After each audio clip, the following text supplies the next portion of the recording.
So ito yung ipapalit natin mga master, scroll type compressor dun sa grounded na compressor na reciprocating compressor.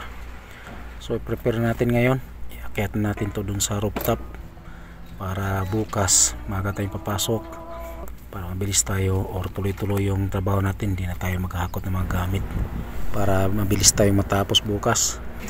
Maaga din tayong papasok bukas mga 5:30 para mga alas 9 tapos na tayo, hindi na masyadong mainit, pero kailangan pa rin natin ng tuldan yan bukas. So yan, dito na sa taas yung compressor. So ngayon dahil hindi kaparehas yung compressor, apat yung paan itong papalit natin na bago, tatluhan lang itong luma, kaya kailangan natin gagawa ng mapatungan niya. So yan, buti na lang mayroon tayong mga masipag na kasamahan. So gumawa tayo ng patungan dun sa may likod na portion, tapos sa may harap yung luma na bolt. So ayan, ready na. So niready na rin ang kasama ko yung gamitin natin pagplasing bukas para hindi na natin iakyat yung nitro. So ito na mga master, maaga tayong pumasok ngayon para maaga din natin matapos. So tara, baka na, wala pang init, kakalabas lang ng haring araw. So release lang natin yung gas pressure while magtanggal tayo ng outdoor fan motor at saka i-prepare natin yung mga gamit, sitilin. So ito, release na natin, tapos lagyan din natin ng W40 yung bolt and nut para mabilis matanggal. Tapos ito yung liquid line filter dryer, so tanggalin natin yung pan blade para maka-access tayo, pasok tayo sa loob. Tapos dito putulin na lang natin to dahil bracing type itong bago. Tapos ngayon paganahin muna natin para siguradong okay itong compressor. Tapos wala itong kasamang adapter or connector, so iba itong luma kasi. Ayan o, so gagamitan lang natin ng electrical connector. Ito siya, mas matibay din to. Okay, anak ko guys,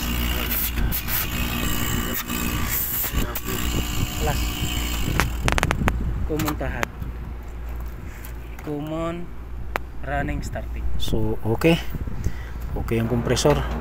So tanggalin natin yung lumang compressor para makapag-plasing na tayo. Putulin lang natin to para mabilis, hindi naman din kailangan yung nut eh.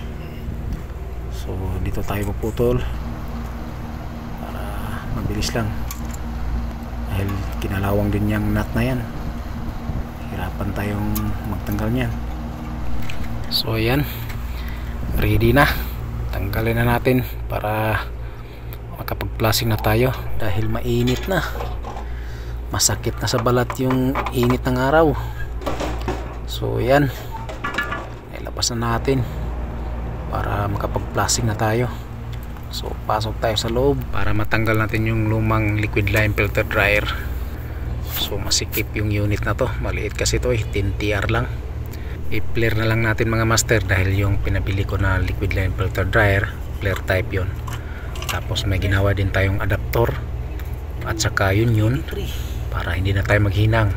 Ito, flare natin, kabit na natin yung adapter natin, pwede na tayo mag-plasing evaporator at saka condenser coil. So takpan lang natin to dito sa may baba na portion para walang dumi papasok dun sa tubo. So mabilis lang naman to mga master dahil mayroon tayong ginawang adapter. So ito yung gamitin natin ginawa namin to kahapon para mabilis mga master. Ito yung mga tekniko. So ayan pagkatapos tanggal, kapitan ng liquid line filter dryer. Plastic lang natin yung system with R11. So ayan,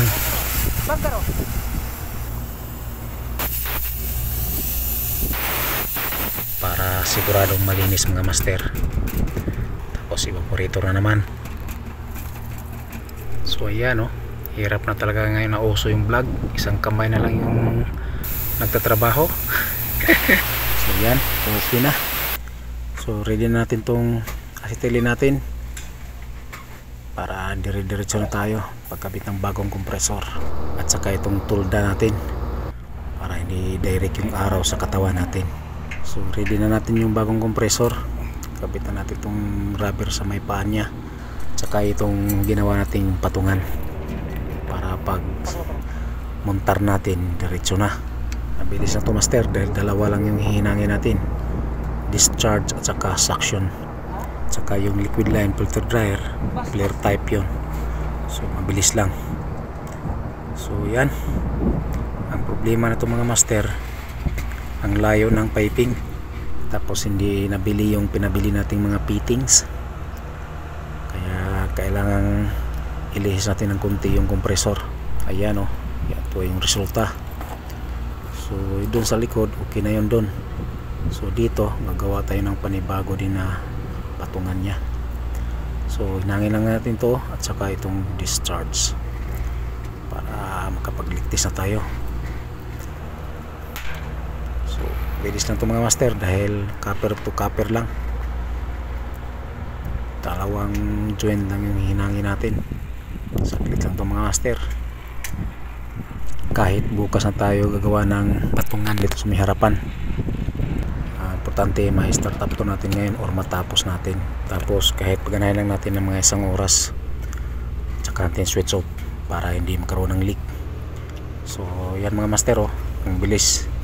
Tinanggal lang natin yung adapter na ginamit natin sa pag-flushing, kabit na agad yung liquid line filter dryer dahil flare type yung filter. So yan, para makapagligtis na tayo. Pero kahit hindi na natin ligtis mga master, dalawa lang naman yung hininang ko at saka kitang kita kasi yung joint na hininang natin, sigurado tayo na wala talagang leak. Pero para sigurado, ligtis na rin natin dahil itong liquid line filter dryer naka-nut. So yan, okay lang, okay din yung sa filter. So kabit lang natin to para makapag-vacuum na tayo. So yan, vacuum na tayo. Vacuum lang natin kahit mga 40 minutes dahil wala pa rin tayong micron gauge. So mga 40 to 1 hour habang magkabit tayo nitong power supply ng compressor at saka yung pan-blade ng condenser fan motor. So ito yung ginamit natin, connector, dahil nga walang connector to nung dumating galing sa binilhan. So yan, naikabit na natin.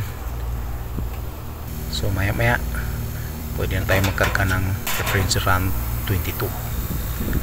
So tara, kargahan na natin. Mga 45 minutes na siguro, pwede na ito. Vacuum na yung gauge manifold natin. Karga lang tayo ng liquid at saka vapor. Pag sa liquid tayo magkarga mga master, pasok ng refrigerant sa may discharge line. Pag vapor, pasok ng refrigerant sa may suction line. Tapos pag gumagana na yung unit, magdagdag ka, vapor sa may suction line. So switch on na natin. Start. So yan, running ampere niya mga master. Charge pressure, suction pressure, okay na okay. So yan, goods na. Dali din mga master.